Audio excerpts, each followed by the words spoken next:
Hello friends, இன்றைக்கி நம்ம என்ன டிப் பார்க்க போகிறோன்னாக்கா, எல்லார் வீட்லேயும் அரைக்கக்கூடியது தான் ஃப்ரெண்ட்ஸ். அரைச்சி ஜாரை நம்ம கழுவி வச்சுடுவோம். அந்த ஜாரை கழுவி வச்சாலும் நம்ம மறுபடியும் எடுத்து அரைக்கணும் அப்படின்னும் போது பார்த்திங்கனாக்கா ஈரப்பதம் இருந்துக்கிட்டே இருக்கும் ஃப்ரெண்ட்ஸ்.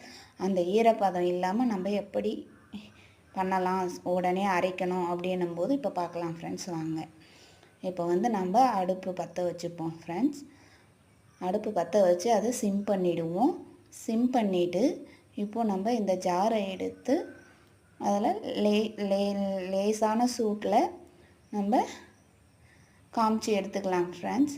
நம்மளுக்கு இப்போது அந்த ஜார் ஃபுல்லாக ஹீட் ஆகிடும். ஹீட் ஆன உடனே நல்லா காஞ்சிடும் ஃப்ரெண்ட்ஸ். காஞ்சதும் இப்போ எடுத்து நம்ம கொஞ்சம் நேரத்தில் அதை தொடச்சிட்டு மறுபடியும் எடுத்து நம்ம எந்த பொருள் அரைக்கிறதா இருந்தாலும் அரைச்சிக்கலாம் ஃப்ரெண்ட்ஸ். பிடிச்சிருந்தா ஷேர் பண்ணுங்கள், கமெண்ட் பண்ணுங்கள், சப்ஸ்கிரைப் பண்ணுங்கள்.